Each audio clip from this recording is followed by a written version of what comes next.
mean, we're gonna see how Nokia stacks up this year. I mean, Nicole, you're gonna tell us a little bit more about this in a second, but Meego. Well, anyway, um, so I've played around with the N8, and as usual, Nokia has impressive hardware and really crap software. So at MWC this year, they're supposed to be announcing the N9, which is the follow-up to the N8. Not that anyone really is aware that the N8 is out. It is out, but no one buys it, no one sees it anywhere, so it kind of feels like it's not. But the N9, let's see what Meego brings to the table, because we're all very quick to disparage Meego.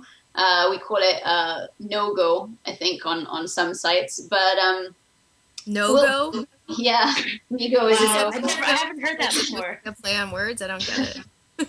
And well, basically, we'll see, because I know that you've seen some of the Intel tablets running on Meego, Nicole. And no, I mean, it doesn't look bad. It doesn't look crappy. I actually have a great deal of faith in Meego still. I think that building a UI or building an operating system that is based on Linux, which A, I love because I love things that are open. But B, they're building something that they're building it to be cross-platform, and they're building it from the ground up. With that in mind. And I think that the more that we take all of our data to all of our different devices and all of our different places, it's going to be easier for the developers to build their app for one OS and have it go to TVs, tablets, phones, in-vehicle entertainment. I mean, that's the breadth that Meego's looking to cover. And I think that building an OS where developers can go to and say, hey, you know what? You build on Qt, which is ubiquitous to the internet, and you build it on that, and it's going to go to all the places where you have your things. I mean, just like that alone, I think is a really interesting value proposition. But if they, hopefully they don't make the same mistakes that they made with Moblin, because when that rolled out, that just wasn't strong. But Meego seems to be keeping pace, and they seem to be going really keeping all their benchmarks. But they're only, I think screw up right now is that Nokia is what's Nokia doing?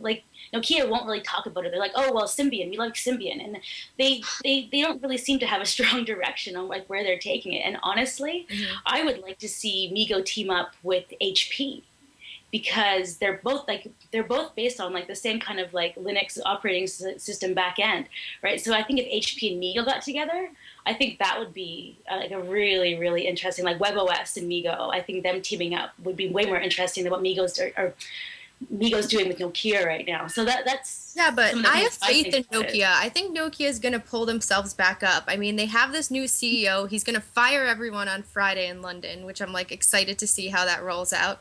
I feel kind of bad for him. So sorry, but I'm excited. I want to see what he's going to do. And I heard that they are narrowing down their the North American. They're trying to get a new head for North America to kind of reinvent their presence here.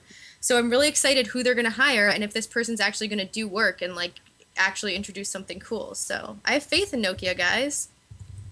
Well, I don't know. I mean, I think teaming up WebOS with Meego is a bit of a coalition of losers, really. But I'm really, really hoping that Nokia and Intel prove me wrong this time around. We also heard rumors a little while ago of a bit of a falling out between Nokia and Intel. I don't know if you've heard those rumors, Nicole, but I think that Intel was a little bit unhappy when Nokia started basically, for lack of a better word, pimping out its operating system to the ARM chipset stack. So, I mean, I think that's going to be really interesting to see the dynamic between Intel and Nokia, because they were obviously, bedfellows for a while last year. They announced the whole Meego thing at MWC last year. And then since then, that partnership just seems to have gone to hell. So it will be really interesting to see both of them putting on a brave face and see what they come up with. Yeah, absolutely. I mean, it's going to be a big show. But my one concern with Nokia maybe firing everybody is that when you do that, it stifles current projects, and things don't develop as quickly, and it takes people 6 months to even pull things back together, and then the time on developing products is delayed, right? And I think Nokia does need to revamp what they're doing, because they need to bring innovation to the table way more than they have. Yeah. It's going to delay it's going to delay it. And is it too late? Is it maybe too late for Nokia to salvage it? I don't know. I don't think it's too late for Nokia just because they are such a major brand, and they're still one of the strongest companies across, like, worldwide, although we only hear about the Apples and Googles around the world. Nokia still has a pretty strong presence, so I think they literally have enough money to ride it out until they can actually do something worthwhile. Well, we'll see. I mean, yeah, we'll see.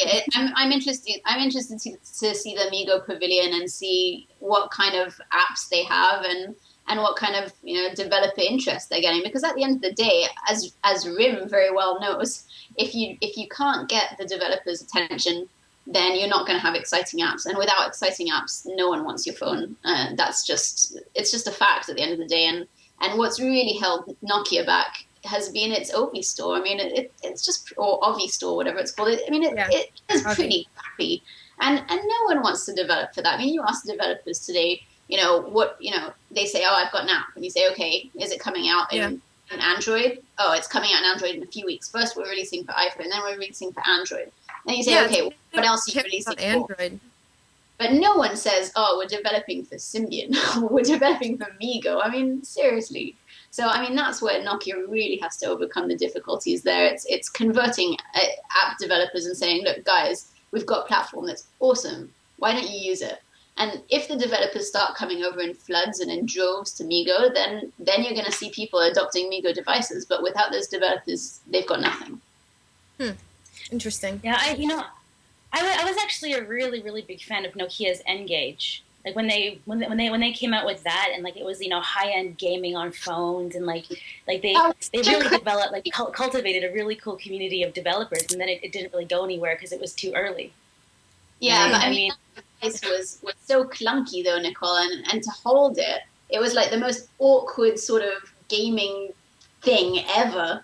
But I mean, but they were way ahead of the games that came out of it, the games that it funded and inspired, were like the basis for a lot of the EA games that are out today. I mean, like EA really ran with that, and I think that because of that, like their mobile gaming portfolio now is quite good, but it didn't go anywhere with Nokia, right? I mean, I think that like Nokia just needs to learn to either like run with things or like change on the fly, because they didn't adapt N-Gage fast enough to where the market was going, I think.